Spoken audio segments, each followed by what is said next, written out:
Que bem beber água, minha gente. Olha, esse BR Albrão não brinca e você não quer virar pó, que eu tenho certeza. Então, olha só, a gente está de volta aqui. Isso, Jack, voltamos. Vamos falar aqui de evolução humana, mas antes de falar de evolução humana, a gente precisa conhecer um pouco da evolução dos primatas, né? Desse grupo de seres vivos do qual fazemos parte, uma ordem, tá? Uma ordem. Reino Animalia, filo Chordata, classe... Opa! É isso mesmo. Classe mamália, é isso, dos mamíferos. E a ordem dos primatas. Deu aquela bugada na professora, ainda bem que eu estava fora do ar. Mas a Joyce ficou com o olhinho assim, esperando eu dizer, tadinha. Então é isso, a gente também trola aqui nossos queridos e nossas queridas intérpretes. Vamos lá. A origem do ser humano e a evolução cultural. Vamos chegar nessa parte, mas a gente agora está conhecendo, né? Vamos aqui de cara. A gente está conhecendo um pouco dessa evolução do grupo, né, da ordem dos primatas, ok? Professora, nós somos primatas ou a gente é descendente dos primatas? Não, nós somos da ordem dos primatas, a mesma ordem dos monkeys, dos macacos. Então, ó, só para olhar aqui de cara, valendo 3 minutinhos na tela, para responder essa primeira questão, que essa daí é do Enem, hein? A Rocha, 3 minutes, Daniel.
Muito bem, meus amores.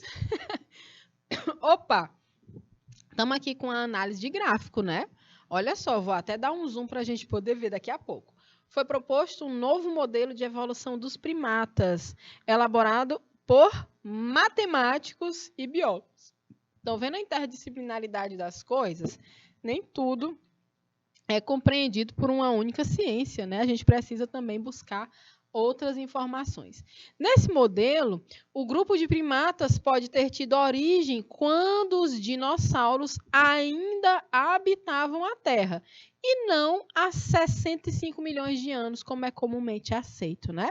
Examinando essa árvore evolutiva, podemos dizer que a divergência entre quem? Ó, os macacos do Velho Mundo. Cadê eles? Eles estão bem aqui, ó. E o grupo dos grandes macacos e de humanos ocorreu quando? Então, olha só, eu quero saber onde é que eles divergiram. Gente, eu acabei de mostrar para vocês essas proximidades, essas divergências, né? A imagem. Então, a gente vai fazer o seguinte. Eu vou dar esse zoom aqui para a gente poder observar. E aí você observa nesse gráfico, né, mostrando essa árvore evolutiva, né, Jack, Adriana, que já estão respondendo. Cadê o Antônio? Né? Cadê nosso povo de Eliseu Martins, nossos polos aqui pelo IPTV? Vamos conversando. Então, olha só, eu tenho aqui à esquerda o gráfico mostrando há quantos milhões de anos. No Cretáceo superior, você tem assim, 90, 85, 80, 75, 70, né? E aí a gente vai ajustando, vai fazendo as devidas comparações. Com o gráfico aqui um pouquinho maior, dá para ver melhor, né? Então, a gente vai observar quando foi que se deu essa divergência. A divergência é quando os grupos se separam, ó. Acontece algum evento aqui nesse momento que separa esses dois grupos, né? Então, esse evento aqui aconteceu há quantos milhões de anos? Certamente, aproximadamente, ó. Olha, se aqui é 90, aqui é 80, bem que é 85, 75, 70, 65, ó, a extinção dos dinossauros, que é justamente essa informação que está aqui, né? Que não é há 65 milhões de anos, existem outras informações. 65, 60, 55, 50, 45, 40 milhões de anos. Quem respondeu 40 milhões de anos aí? Quem foi? Quem foi? Quem foi? Olá, Gorete, bom dia. Presta atenção, vamos ver se a gente acertou, né? Se a gente bem observou, tá aí, galera. É isso mesmo, observando esse gráfico há 40 milhões de anos. Foi difícil responder essa questão? Acho que não, né? A gente viu que a imagem não estava tão nítida, mas dando um zoom, eu vou dar de novo justamente para a gente poder, né, ver melhor. Olha só, então a gente está vendo o gráfico com os milhões de anos e associando ao momento, aqui nesse círculo mais fortinho que eu fiz em vermelho, ao momento onde houve uma diferenciação nos grupos dos macacos do Velho Mundo com os grandes macacos e humanos. Tá certo? Letra B, 40 milhões de anos. Olha aí, vamos conhecer agora os prosímios, que são naquele grupo mais primitivo. Os arborícolas, lembram? Geralmente são herbívoros também. Então, esses prosímios, eles são representados por essa galerinha aqui, ó. Os társios, inclusive Tárcio era o nome de um professor de biologia daqui. É o nome de um professor de biologia que já deu aula no canal Educação, o professor Tárcio Vasconcelos. Só que o Tárcio dele era com H. Mas era basicamente esse bichinho aí, ó, o mesmo nome. Então, você ficou em dúvida, Gorete? Mas era aproximado, né? Se você passasse uma linha... Eu vou só voltar aqui, porque a Gorete disse que tinha ficado em dúvida, tá? Vou voltar aqui rapidão. Era só passar essa linha aqui, Gorete, ó. Na questão pede que a gente compare, né? Na verdade, veja a divergência, onde foi que eles se diferenciaram. Os macacos do Velho Mundo e os grandes macacos e humanos. Também que eles, ó, macacos do Velho Mundo, grandes macacos e humanos. Você vê que eles vêm de uma linha. Aqui, ó, eles vêm de um mesmo ancestral em comum aqui, ó. Pá, todo mundo, né? Aqui de cara já diverge para esse grupo dos prosímios que a gente vai estudar agora. Os lêmures e os lores, eles são mais próximos em parentesco, porque só aqui eles se diferenciaram em dois grupos, ok? Aí eu venho aqui, ó, com esse outro grupo que vem. Aqui nesse evento ocorreu a especiação, a diferenciação dos társios. O tempo vai passando, acontece aqui bem próximo, né? A diferenciação dos macacos do Novo Mundo. Aí seguem juntinhos até aqui, os macacos do Velho Mundo e os grandes humanos. Nesse ponto aqui, ó, a gente faz a relação. em quantos milhões de anos? Vai bater bem aqui no gráfico. Aqui são os milhões de anos. Se foi nesse ponto, a gente sobe. Pela contagem, ó, deu 40 milhões de anos. A contagem eu espero que você tenha entendido, senão eu repito de novo, tá? Então, 40 milhões de anos se separaram, se divergiu-se, né, esses dois grupos. Esse aqui foi há quantos milhões de anos? Ó, cerca, né, ó, dos macacos do Novo Mundo para os macacos do Velho Mundo e os grandes macacos e humanos, os macacos do Novo Mundo se diferenciaram, divergiram há 60 milhões. Estão vendo onde é que está dando aqui? Ó? 60 milhões de anos atrás. Então, faz tempo, menino, que tem macaco aqui de todo jeito. Então, prestai-vos atenção. Esse lêmure é o mesmo de Madagascar? Sim. Ok, Gorete, anota tudo. Opa, bora lá. Então, vocês estão vendo, né? Até pelo gráfico dá para ver que os lêmures e os lores, eles são mais próximos, né? Eles têm um ancestral mais recente, mais próximo. Então, eu tenho aqui, ó, esses dois grupos e os táceos mais diferenciados. Surgiram na Europa, principalmente. Hoje ocupam principalmente os continentes, né? Da África e da Ásia, tá certo? E aí a gente tem que eles são animais arborícolas. Eles vivem nas copas das árvores e eles também são noturnos. Ó, e Jack, o rei Julian.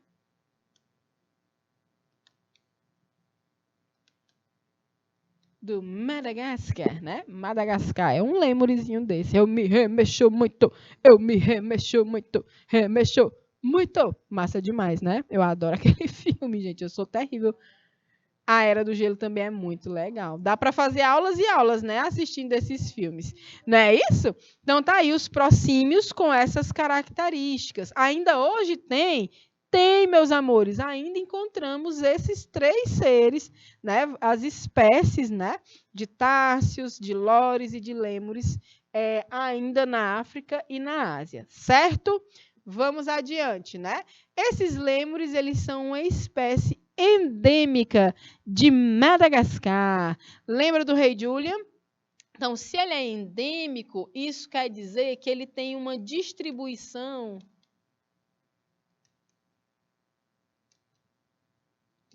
ou uma ocorrência restrita. O que é que isso quer dizer? Que eu não encontro eles em todo lugar do mundo, não. Eu só vou encontrar lêmure única e exclusivamente acontecendo de forma natural em Madagascar. Ah, professora, mas tinha um lêmure nos Estados Unidos. Certamente foi tráfico animal. Não vai atrás de saber o que foi, porque ele, na natureza das Américas, ele não tem. Não tem ele. Só tem na natureza, ele é da fauna nativa endêmica de Madagascar. Tá certo? Aí, Jack, é que nem a Joyce. Ele também gosta mais da Era do Gelo. Então, olha só. Vamos seguindo, tá bom? Então, a gente aproveita para pegar esse conceito de uma espécie endêmica, né? Professor, esses lêmures eu achava que eram guaxinim por causa da coloração, da cor da cauda, né? Listradinha, preta clarinha, preto branquinho. E o formato do corpo, parecem mesmo, né? Mas lembre-se, todos são mamíferos, então a gente vai acabar encontrando semelhanças. Minha gente, eu tenho uma história com guaxinim tão boa. Eu estava lá no Ceará, na região ali das serras, né, em Tianguá, ali, e lá no Sítio do Bosco, uma vez eu viajei para lá e fui fazer uma trilha lá, tem vários lugares que você pode andar, eu acordei cedinho, aí fui caminhar, né, no meio da mata, sozinha, aí lá tem uma escadaria bem grande, né, que eu fui descendo essa escadaria, e aí, tinha o pessoal dizia, ó, lá embaixo tem um poçozinho, uma piscininha, uma coisa assim, né? Aí eu fui descendo essa escadaria e eu sou curiosa, né? Menina é o diacho. Aí eu fui olhar, tinha uma muretinha lá embaixo já. Daniel, corta para mim bem aqui, só para o menino ver a dramatização do meu contato com o guaxinim. Ah, então depois eu falo. Então eu dei de cara com o guaxinim, gente. Mas foi de cara mesmo. Eu botei a cara por cima da mureta e o guaxinim achou de fazer a mesma coisa. Eu fui curiar o que é que tinha de um lado e ele foi curiar o que é que tinha do outro. Aí o que foi que apareceu, viu, Daniel? Corta aí para mim para eu mostrar aqui a dramatização com o guaxinim. Gente, mas pense num susto. Estava aqui caminhando, fazendo a minha trilha.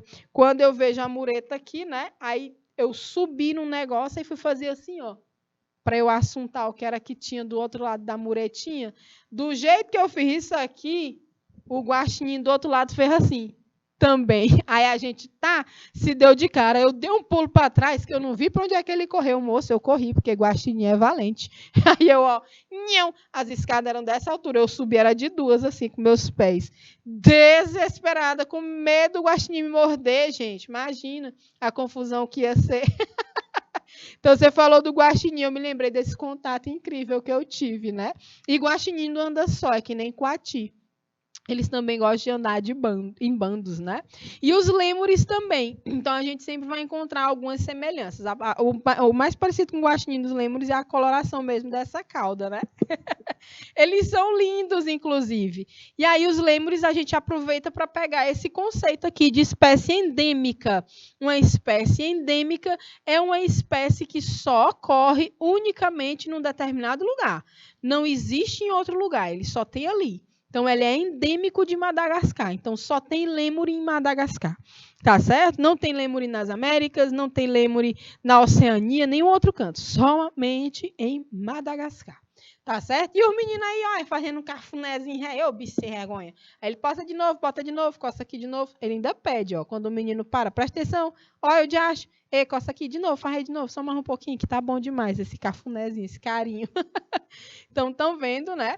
E aí a gente conversa agora sobre os lores, né? São seres da Ásia, são asiáticos, e ele é um primata que é venenoso, gente. Vamos pesquisar um pouco sobre o que é esse veneno dos lores?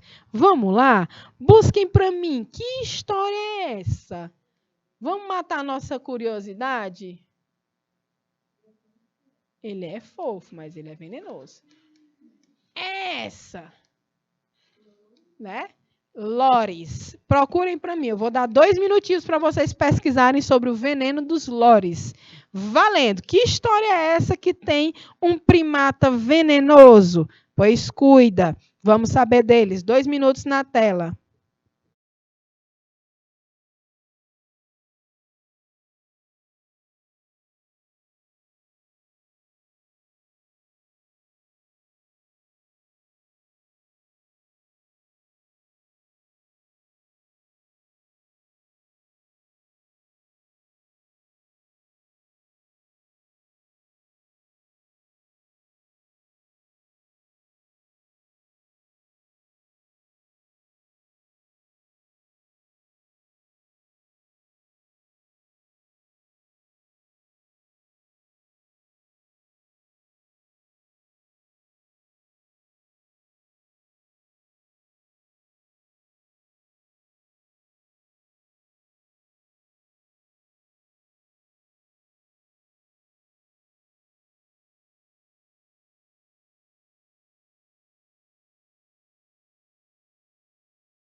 Ok, meus amores, presta atenção.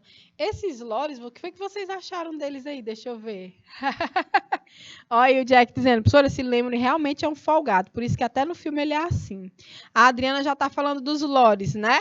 Ele secreta toxinas na saliva e nas glândulas da parte interna das pernas, das patinhas dianteiras. É verdade, né? Essas toxinas, elas são ativadas, né? E aí elas vão se misturar ocorrendo um tipo de veneno duplo. Foi isso que a Adriana trouxe para a gente. Então, gente, apesar dessa carinha de fofo, ele tem essa capacidade, né? Então, evolutivamente, esse animalzinho lindo e maravilhoso, ele criou essa estratégia, né, de sobrevivência. Então, ele tem uma mobilidade um pouco mais lenta também, e por isso que ele é muito vulnerável. A gente chama de vulnerável.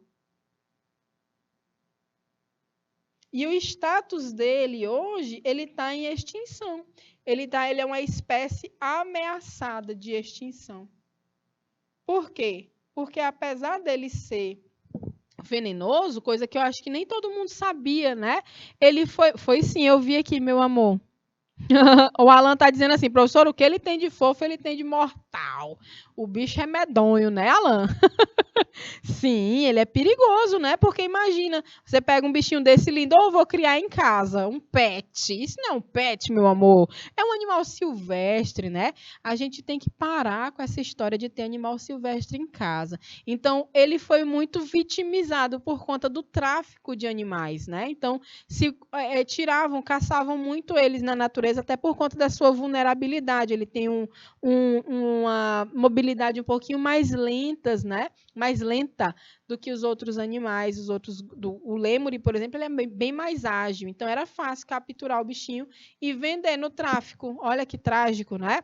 E aí se descobriu que ele tem essas glândulas de veneno, esse veneno é ativado com a saliva dele, inclusive. Então a mordida desse bicho aí, o veneno dele é daqueles que necrosam, né? Que necrosam a pele, os tecidos, ou seja, apodrece os tecidos. Então é muito arriscado, muito perigoso, né? Mas ele é fofo mesmo assim. Não tem problema ter veneno, não. Viu, neném? Tá fofo demais. Não tem problema. Oh, solta o bichinho. Eu fico de coração partido quando a gente vê essa malvadeza, né? Isso aqui é uma tragédia humana, fazer isso com os outros animais, nossos irmãos. Então, olha só. Vamos agora conhecer esse grupo do... Isso aí são os prosímios, né, gente? Os lêmures, os lores e quem mais? Os társios, né? Agora a gente vai conhecer os antropóides ou símios antropóides, porque já tem essas semelhanças um pouco maiores, né? Com humanos, enfim, já tem semelhanças maiores do que os outros indivíduos. Então, a gente tem como representantes, né, os macacos do Velho Mundo, como exemplos, os babuínos e os mandris. O babuíno, lá no filme do Rei Leão, gente, ele que passou aquele negócio na testa do Simba quando ele nasceu, né? Que ele fez aquele desenho, aquela cena clássica lá do Rei Leão. Ali é um babuíno, né? Um exemplo de macaco do Velho Mundo. Os babuínos e os mandris, que são lindos. Olha o que é a face desse bicho, gente. Não, vou dar um zoom, porque é muita perfeição. É lindo demais isso aqui. Eu sou doida por animais, né? Mas é muito bonito a forma como eles têm esse rosto imponente, né?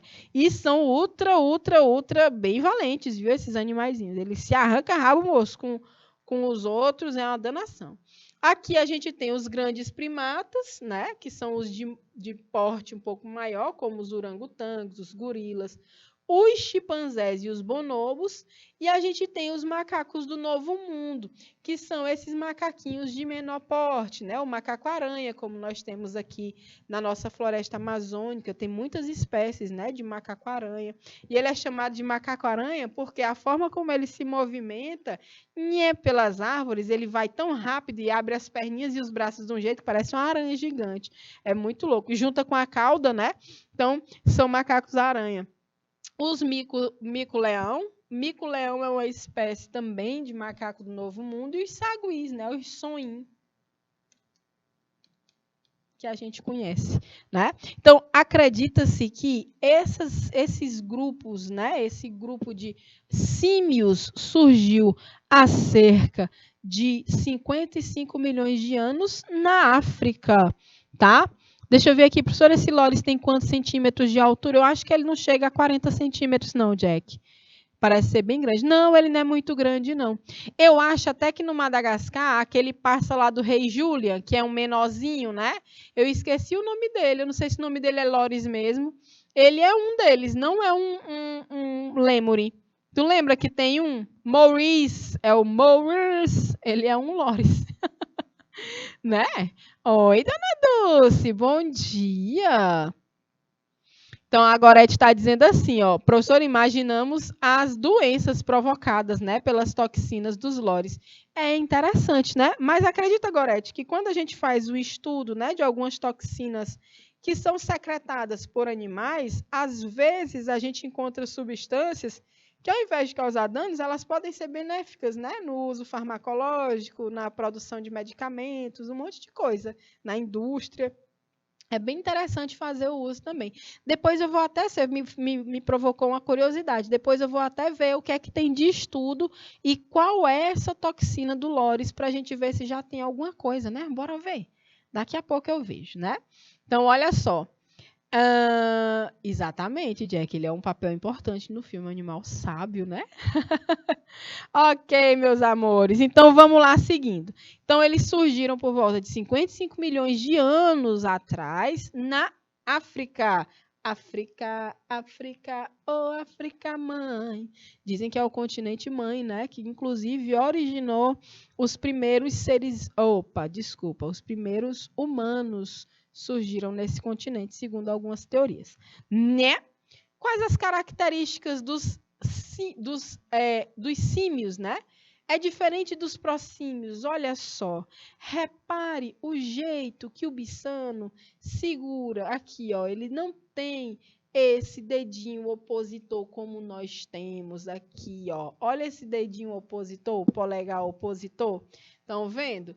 Esse polegar opositor facilita muita coisa nas habilidades que esses animais passam a desenvolver. Então, eles não têm, né? Eles não têm garras, né? Eles não têm garras, eles têm unhas. É diferente. Eles têm uma visão binocular, têm um cálculo de distâncias e eles têm os braços com uma amplitude maior de movimento. Né? Eles conseguem se movimentar de uma forma distinta, uma forma que abrange uma quantidade maior de movimentos possíveis. Né? Então, imaginem vocês, olha só, pode cortar para mim, por favor, Daniel. Imagina vocês, se a gente não tivesse esse polegar opositor, por exemplo, uma das habilidades que ficaria difícil, como é que a gente ia pegar, né? A gente até consegue pegar, segurar ferramentas, mas algumas das coisas que exigem um pouco mais de habilidade, elas iam ficar comprometidas. Então, aqui, né, no Piauí, por exemplo, uma vez eu viajei para a Serra das Confusões, aqui no sul do estado, ali já perto de Caracol, né? E lá a gente encontrou umas pedrinhas que estavam sendo usadas por macacos, que eles pegavam a pedrinha para quebrar a casca das frutas que eles comiam. Isso é muito interessante, né? Ah, que coisa boa! Agora a gente está falando de Osasco, em São Paulo. Olha que bacana, Gorete. Pois seja muito bem-vinda à nossa aula aqui do nosso canal Educação no estado do Piauí todo e hoje em São Paulo também com a participação da Gorete, né? Tá gostando? Manda aí tuas perguntas que a gente vai conversando. Então, essa história desse polegarzinho opositor aqui, ó, isso aqui facilita alguns movimentos, como esse movimento de pinça aqui, ó, que é fundamental para uma das nossas habilidades, que é, ó, a escrita. A criança ela só desenvolve melhor a escrita quando ela está com esse movimento aqui, ó, bem certinho, por conta desse polegarzinho opositor, né? Então, todos os dedos vão num sentido e o polegar vai para outro rumo, ó. Ele vai nesse outro sentido aqui, ó. Então, o polegarzinho opositor. Tá? Se não tivéssemos, se fosse tudo assim, o movimento ficaria comprometido. Dava para fazer muita coisa, né? Muita coisa, mas, meus amores, a gente tem que esse movimento de pinça, ó, milhões de anos para chegar aqui, nesse movimentinho aqui. Isso aqui faz com que a gente desenvolva algumas outras habilidades mais elaboradas, né? A coordenação motora vai ficando diferente e a gente consegue desenvolver muita coisa, tá bom? Então, a gente tem essas características dos símios, né? E aí a gente vê aqui, eles têm apenas 2 glândulas mamárias, 2 peitolinhas. Olha, gente, que nem a gente, meu Deus, olha que lindo. Mulher, te veste, diabo é isso, no meio da aula, deixa eu botar aqui um biquíni nela. Botei foi um óculos, mas é um biquíni. Peraí. Vamos. Ai, que tudo apareceu tudo de novo, professor. Não, vou botar aqui. Aí, temos aqui, né, a nossa macaquilda está aí com o seu devido top, um cropped maravilhoso que a professora fez, mas brincadeiras à parte para demonstrar, né, que aqui são apenas 2 glândulas mamárias. Olha interessante isso aqui, ó. 2 petiolas nesses indivíduos. Ô, minha gente, olha isso aqui, que safadeza. Então, apenas 2 glândulas, o tronco é ereto. Então, a gente observa isso aqui sendo a evolução do próprio movimento, né? O bipedalismo. Então, os seres que ainda caminhavam, se movimentavam apoiando as mãos no chão, né? Eles passam a conseguir se movimentar em como é que eu posso dizer? Apoiados apenas nos 2 pés, né? Então, esse bipedalismo, ele é facultativo ou não. Alguns conseguem ainda, né, se apoiar com as mãozinhas, apoiam as mãozinhas no chão para se movimentar, outros não. Tem esse bipedalismo, ou seja, o apoio para o caminhar, né, em 2 pés. A formação de famílias, olha como é interessante, e o cuidado com a prole. Então, isso aqui a gente chama de cuidado parental também, né?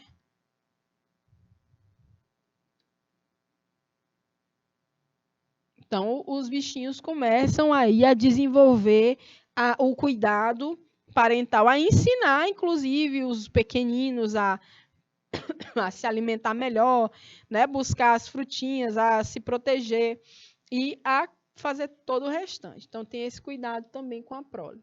E aí a gente vem com mais uma.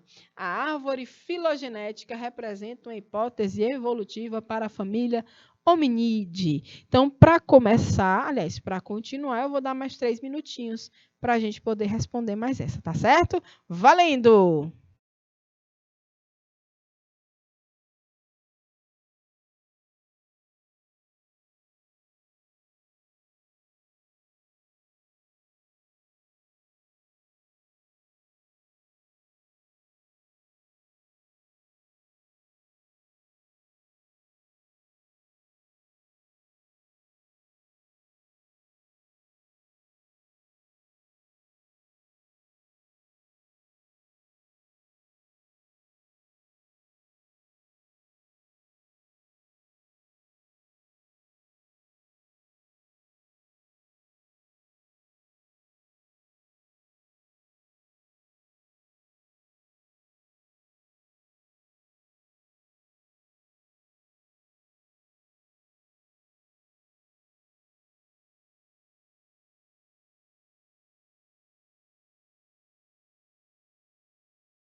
Ok, meus amores. Vixe Maria, temos aqui letra D, letra C. Bora confirmar? Vamos lá conferindo todo mundo. A árvore filogenética, que é justamente essa árvore evolutiva que a gente viu na outra questão, ela é chamada de árvore filogenética, viu, galera? Ela representa uma hipótese evolutiva para a família Hominidae, na qual a sigla MA significa milhões de anos atrás. Está aqui em todas as informações, tá?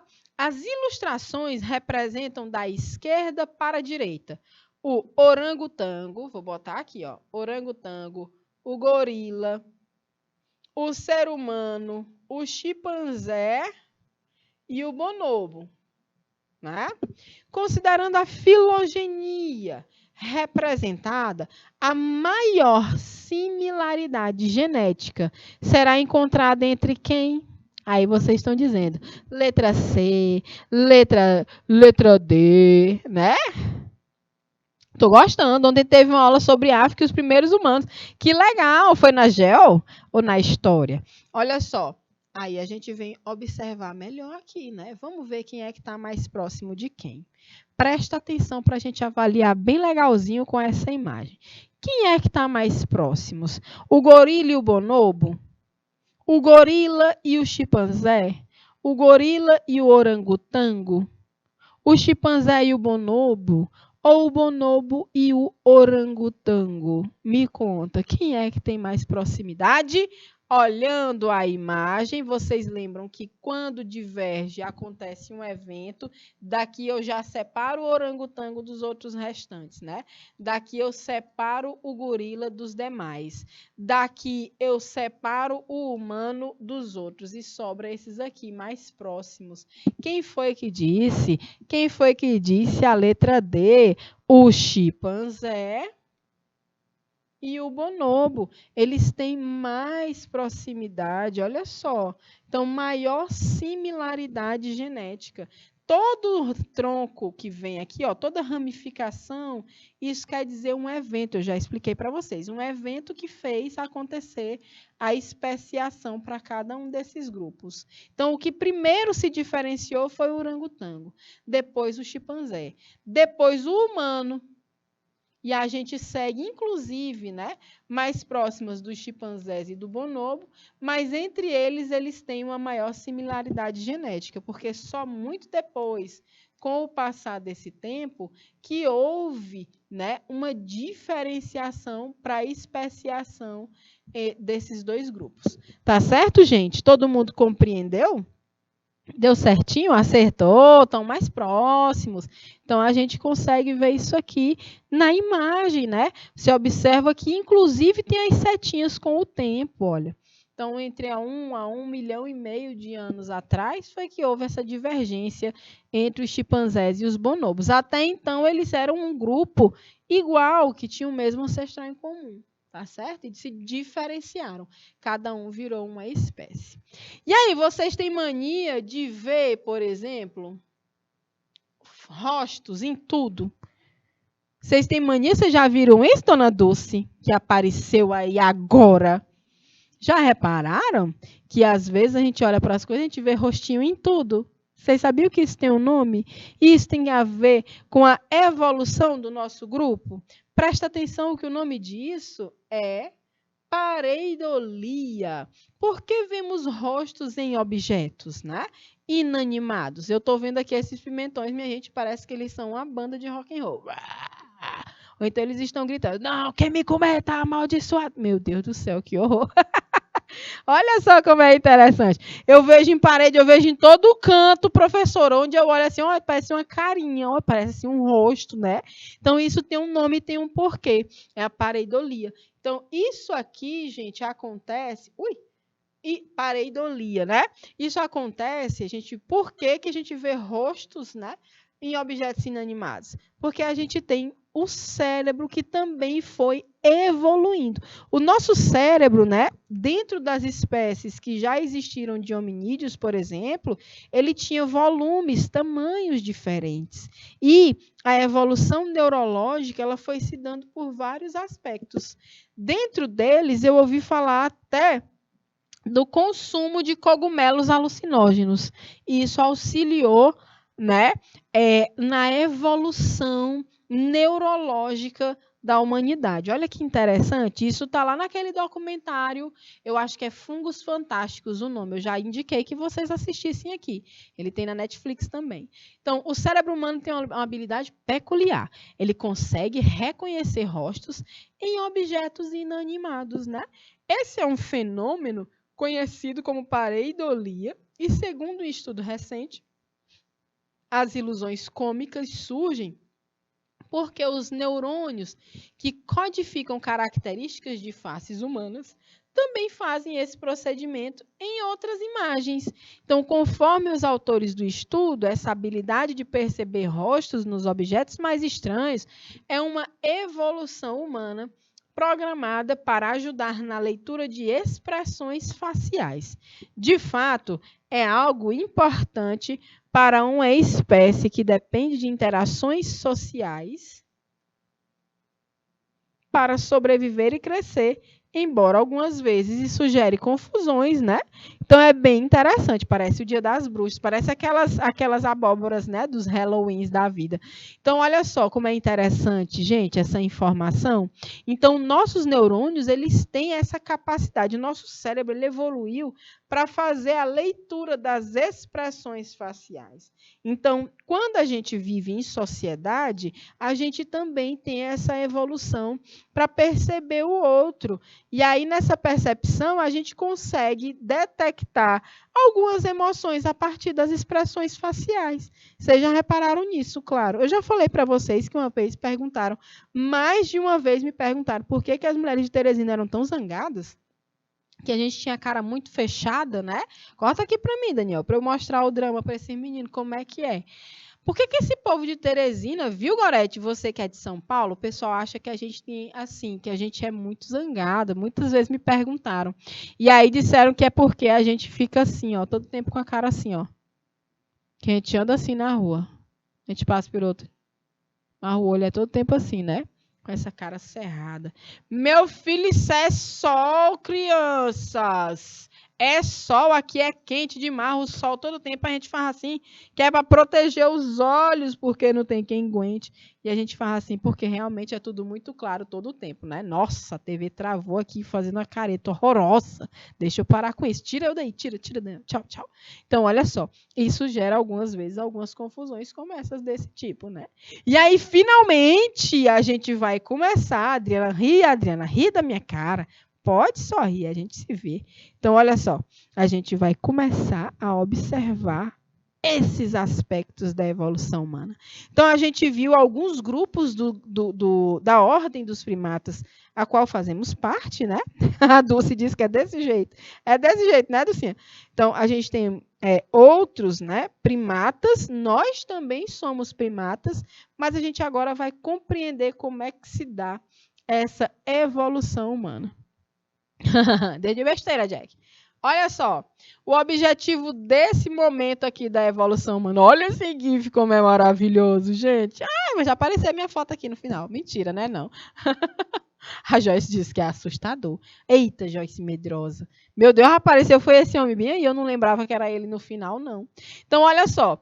Essa evolução humana, a gente vai tentar compreender essa origem da nossa espécie. Homo é um gênero e sapiens é o epíteto. Então, nós temos a espécie Homo sapiens como a única, hoje, né, atualmente, é a única espécie do gênero Homo. Nós somos, hoje foi o que restou do gênero Homo, fomos nós. Então, olha aí, ó. Olha aí que interessante esse GIF, essa animação, mostrando as transformações, né? Quem sabe desses nossos ancestrais até que a gente chegasse aqui, nesse momento que estamos agora, com todo esse desenvolvimento, né, de tantas habilidades. Então, inicialmente, a gente fala, né, de um dos aspectos que como a gente sempre diz, aspectos importantíssimos para as mudanças, né, da biodiversidade são os aspectos climáticos, principalmente, né? É verdade, aqui é muito quente. São aspectos que têm relação com o clima e com a própria configuração, a conformação do nosso planeta, né? Então, antes a gente não tinha nem os continentes tais como conhecemos hoje, né? Eles eram bem diferentes, inclusive eram bem próximos, o que configurava o que a gente chamava de Pangeia. Depois se diferencia em Eurásia, Gondwana, e aí o tempo vai passando e esses continentes vão se afastando, né? Esses grandes blocos, esses grandes pedaços, né, de terra, eles vão se afastando. Então, o que a gente tem são as placas tectônicas. Esse traço aqui contínuo indica o limite de uma placa tectônica. Esse traço pontilhado, né, é a região do Rift Valley, né, do Vale de Rift, e todos esses triangulinhos laranjas são vulcões. Tá? Então, a gente vê aqui que houve, né, uma separação. Antes era essa placa euroasiática, mas já existe diferenciação. E toda essa região aqui que está sendo representada nesse mapa, ela é dessa costa aqui, dessa região da África. Tá? Então, houve um movimento interessante, ó, ficou aqui desconfigurada a setinha, mas dá para compreender. Houve um movimento interessante, importante de placas tectônicas há cerca de 8 milhões de anos. E esse movimento, né, que é lento também, ele traz aí possibilidades de ocupação de espaços, né, pelas mais diferentes espécies, né? Então, quando há essa diferenciação, tu repara, quem já assistiu os Croods? Alguém já assistiu esse desenho animado? A nossa aula hoje podia ser dada todinha com a Era do Gelo. O que mais que eu falei? O Madagascar, né? Mas o Madagascar só para mostrar alguns representantes. Mas os Croods, vocês já assistiram o filme? É, menino? Que fala sobre uma família que é uma família de Homem das Cavernas, né? Já assistiu, Dulce? Oh, Jack já assistiu, que massa, então vai ficar mais fácil entender. Lembra que aquela família, né? Eu esqueci o nome dos personagens, mas a família dos Croods, eles sobreviveram, né? O 1 e o 2, o Croods 1 que eu tô falando. Eles sobreviveram. No começo do filme eles mostram, a família tal morreu porque caiu uma pedra em cima deles. A outra foi uma picada do inseto que matou todo mundo. A outra foi engolida por um tigre dente de sabre. E sobrou só os Croods lá da vizinhança deles. Trágico. Mas eles se escondiam, né? Eles se abrigavam dentro das cavernas. Mostra lá o pai contando a história, fazendo o que a gente conhece como pinturas rupestres, né? É massa aquele filme.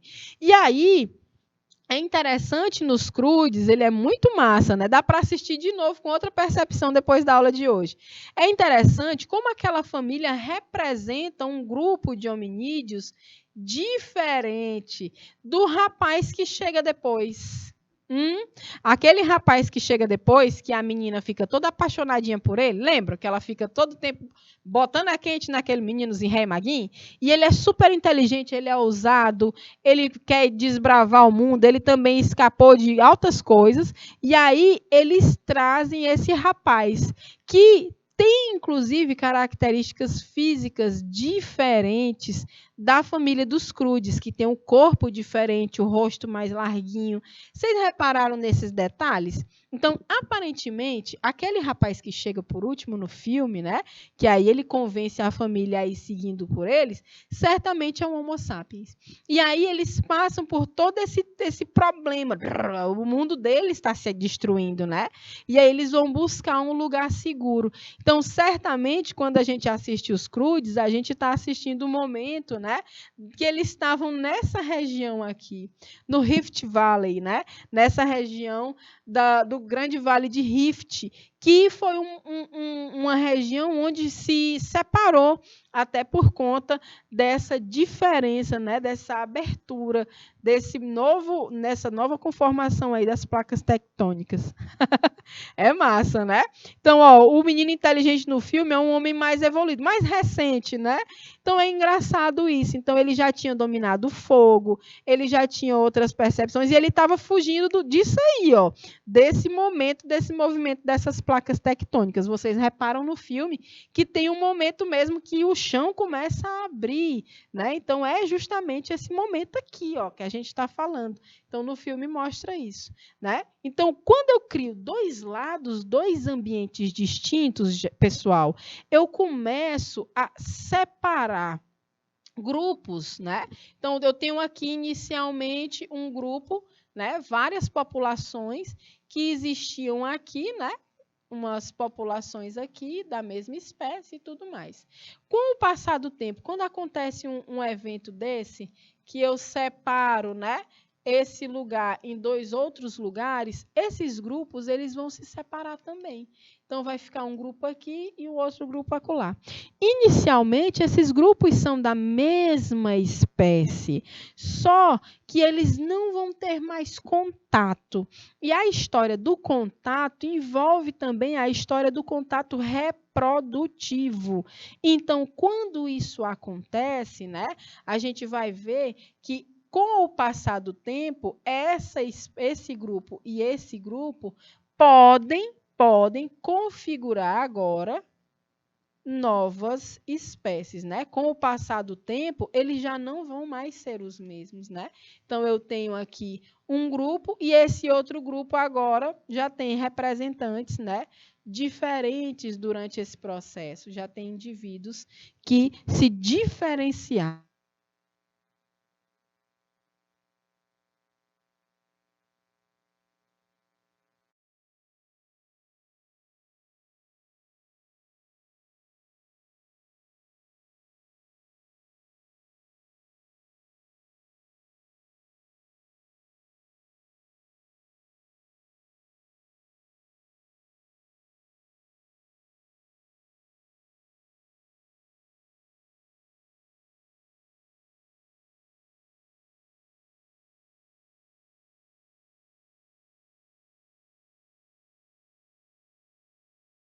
Ficamos aqui um minutinho sem áudio, mas eu estava explicando, né?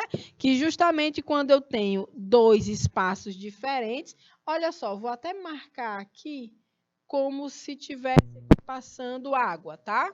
Água, um oceano, abrir um lugar que esses dois espaços não têm mais contato. Então, as espécies que estão aqui e aqui, elas vão se diferenciar. É justamente aí onde acontece aquela divergência na árvore filogenética, entenderam? Então, não tem mais um contato, há um isolamento geográfico e, consequentemente, um isolamento reprodutivo. Tá certo? Eu vou apagar aqui só para a gente ficar vendo direitinho o nosso slide. Eu acho que vocês captaram aí a mensagem, tá bom? Então, dois lados, várias espécies. Presta atenção. Eu tenho aqui o lado oeste, tinha característica de ser uma área de floresta, né? E aqui os processos de especiação originaram os chimpanzés e os bonobos. Eu tenho aqui do outro lado, um lado leste, onde eu tenho árvores espaçadas, as savanas, que se assemelham às savanas africanas, o nosso cerrado aqui, né? E aí, essa região possivelmente foi a que deu origem aos humanos. Claro que de cara não já apareceu esse menininho aqui, né? As espécies precursoras, né, ancestrais da gente. E aí, o ancestral tá aqui, ó. Sahelanthropus tchadensis. Sahelanthropus tchadensis. Tá aí, o ancestral comum, né, entre nós. O que mais tem é informação, quase que semanalmente, mensalmente, acerca de novidades a partir da compreensão da evolução humana. Então, a gente vai dar seguimento a essa aula na quarta-feira que vem, tá certo? Então, a gente finaliza por aqui. E a gente compreende a evolução humana na quarta, finaliza esse nosso momento, ó. Um cheiro para vocês, um ótimo fim de semana, a gente se vê e tchau, tchau.